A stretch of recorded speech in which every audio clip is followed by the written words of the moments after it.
So guys, आज की current energy DM और डीएफ की काफ़ी ज़्यादा नेगेटिव एनर्जीज़ हैं और डीएम की तरफ से काफ़ी हैवी पर्जिंग हो रही है क्राइंग एनर्जीज़ की। तो अभी बहुत ज़्यादा आपको नेगेटिविटी और क्राइंग एनर्जीज़ का सामना करना पड़ सकता है। अभी रिसेंटली आपको लग सकता है कि अचानक से बॉडी काम करना बंद कर चुकी है, हर्ट चक्रा में पेन है और रोने का मन कर रहा है, यानी कि चिल्लाने का मन कर रहा है, रोने का मन कर रहा है, अकेले बैठने का मन कर रहा है। कोई आसपास में होगा या फैमिली मेम्बर या आप जहाँ पे भी काम करते हैं वो पसंद नहीं आ रहा होगा। सेम वही सिचुएशन आपके डीएम के साथ हो रही है। आपके डीएम को पसंद नहीं आ रहा है कोई भी उनके खिलाफ जाए या उनके संग रहने की कोशिश करे, क्योंकि बहुत ज़्यादा एंग्जाइटी लेवल हाई हो चुका है।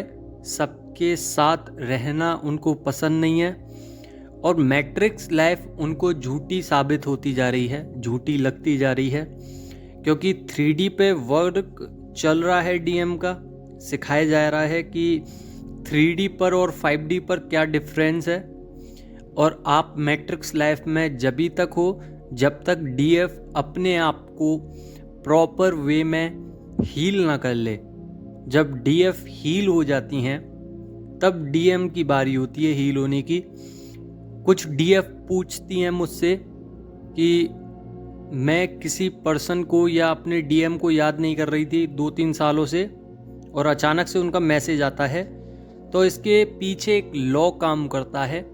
जब आप एनर्जी देते रहोगे सामने वाले को, तो सामने वाला आपसे रन करेगा। यानी कि वो जानता है कि कहीं ना कहीं आप लोग उनको एनर्जीज दे रहे हो, टाइम देने की कोशिश कर रहे हो। फिर जो व्यक्ति होगा वो आपको हटाने की कोशिश करेगा, भगाने की कोशिश करेगा, आपके पास नहीं बैठेगा, आपसे दूर जाएगा। अगर ज़्यादा ही हायर पिच पे आप उसको याद करते ही जाओगे तो वो अचानक से चिड़चिड़ा हो जाएगा और वो आपसे फिर रन करेगा, वो आपके पास नहीं बैठना चाहेगा। बट यहाँ पे अगर आप अपनी फ्रिक्वेंसी को स्टॉप कर देते हैं, अपने काम में लग जाते हैं, अपने ध्यान में लग जाते हैं, अपनी स्पिरिचुअल वर्क में अपने शिव शक्ति को बैलेंस करते हैं, जब आप अपने अंदर काम करते हो और एनर्जी देना बंद कर देते हो, तो सामने वाला व्यक्ति परेशान हो जाता है। यानी कि आपके डीएम परेशान हो जाते हैं। उनको लगता है एनर्जी का कोई भी रास्ता नहीं है जहां मेरे पे एनर्जी आ सके। डीएफ ने एनर्जी देना बंद कर दिया है। जब तक डीएफ एनर्जी दे रही थी, मैं ग्रोथ पे था अपनी लाइफ में, हर चीज़ मेरे लिए मुमकिन थी। बट जब डीएफ ने अपनी एनर्जी देना बंद करी, तब डीएम को समझ में आया कि डीएफ के बिना काम नहीं चल पाएगा। तो यहाँ पे डीएम आपसे एनर्जी मांग रहे हैं नॉर्मल वे में कि किसी भी तरीके से आप लोग अपनी एनर्जी सेंड कर दो। बट जब डिवाइन एनर्जी सेंड करते हैं, पर्ज करते हैं, तो कंडीशंस और ज़्यादा ख़राब हो जाती है। यानी कि होती तो वो ठीक ही हैं, बट वो हील होती हैं, और हील होने में जो कंडीशंस डीएम के सामने आती हैं उसमें वो स्ट्रक हो जाते हैं। वो पता नहीं कर पाते हैं कि क्या चल रहा है उनकी लाइफ में, और बहुत ज़्यादा वो एंग्जाइटी में, नेगेटिविटी में घिर जाते हैं। उनको सब कुछ फेक लगता है। कभी कभी वो इतना इल्यूजन में चले जाते हैं कि डिवाइन भी फेक लगते हैं, एडिक्शन में पहुंच जाते हैं। तो यही है कि डीएफ अगर अपनी एनर्जी ना दें तो ज़्यादा बेटर है। वो समझेंगे, उन सवालों के जवाब भी मिलेंगे, वो आगे भी बढ़ेंगे और वो सीखेंगे भी। तो सीखना ज़्यादा बेटर है समझाने से। समझाने से क्या है कि डीएम आपसे उतना ही पीछे भागेंगे। कभी कभी आपको लगता होगा कि एक मैसेज, कॉल या उनसे मिल के आऊँ, बट यहाँ पे ये आपके डीएम के ख्याल होते हैं, ये आपके ख्याल नहीं है, क्योंकि आप तो बिजी हो, आप एनर्जी दे ही नहीं रहे हो। तो तो यहाँ पे क्या होता है कि फ्रिक्वेंसी जो है वो डीएम की तरफ से आती है, एनर्जी डीएम की तरफ से आती है और आपको हिट करती है। उस वक्त डीएम चाहते हैं जो वो आपके माइंड में रिकॉइल होता है और वही सेम पिच पे आप सोचने लग जाते हो, रोने लगते हैं तो रोने लग जाते हो, हंसते हैं तो हंसने लग जाते हो, गुस्सा करते हैं तो गुस्सा करने लग जाते हो। और आज गुस्से की ही एनर्जीज थी, यानी कि गुस्से में रोना, चीखना चिल्लाना, अकेले में इतना तेज रो रहे हैं कि आपको आपकी बॉडी में बहुत ज़्यादा वाइब्रेशंस, पल्पिटेशंस, रोने का मन, ये सारी ही चीज़ें आपके सामने आई होंगी। थ्रोट चक्रा में प्रॉब्लम हो सकती है, हर्ट चक्रा में, और प्रेशर इतना ज़्यादा भी बढ़ सकता है कि आप लोगों की थर्ड आई चक्रा भी बहुत ज़्यादा पेन कर सकती है।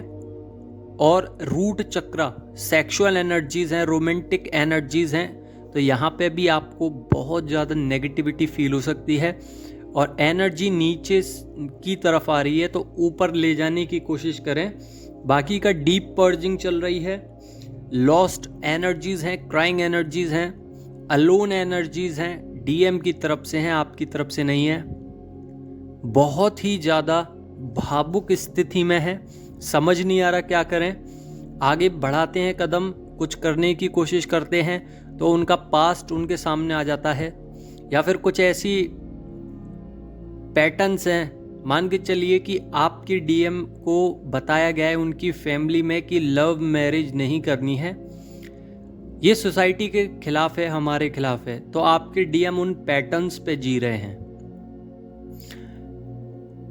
आपके डीएम को बताया गया है कि सोसाइटी में अगर कोई व्यक्ति आपको आपकी डीएफ के साथ देखेगा तो ये हमारे लिए बहुत शर्म की बात है, या किसी अदर वुमेन के साथ या मेल के साथ देखा जाएगा तो ये शर्म की बात है। आप ऊंचा नाम कीजिए, आप अपना एक अलग स्टेटस बनाइए। तो ये क्या होता है कि ये ईगो में आकर अपने स्टेटस को मेंटली प्रिपेयर करते हैं और उसी पैटर्न्स पर जीते हैं। बट यहाँ पे क्या हो रहा है कि आपके डीएम के सारे पैटर्न्स ब्रेक हो रहे हैं धीरे धीरे, यानी कि उनको रियलिटी दिखाई जा रही है डिवाइन के थ्रू कि आप जिस पर्पस में हो, आप जिस लेवल पर चल रहे हो, वो सब फेक है, इल्यूजन है। आप इससे बाहर निकलिए। जब आप 5D लेवल पे आते हैं तो आपकी ऊर्जा, आपकी शक्तियाँ, आपकी मेंटल स्टेट सब कुछ चेंज हो जाता है। तो अभी इसी प्रोसेस पे आपके डीएम चल रहे हैं। बाकी का क्रेविंग्स बहुत ज़्यादा हाई पिच पे हैं। यहाँ पे डीएम को बहुत ज़्यादा ओल्ड पैटर्न्स ब्रेक करने पड़ रहे हैं, ऑटोमेटिकली वो ब्रेक कर भी रहे हैं, जिसमें उनको पता चल रहा है कि मेरी डीएफ के अलावा मेरा कोई और नहीं है। यहाँ पे जितने भी ओल्ड कार्मिक्स थे या न्यू कार्मिक्स हैं, उनके अगेंस्ट जा रहे हैं।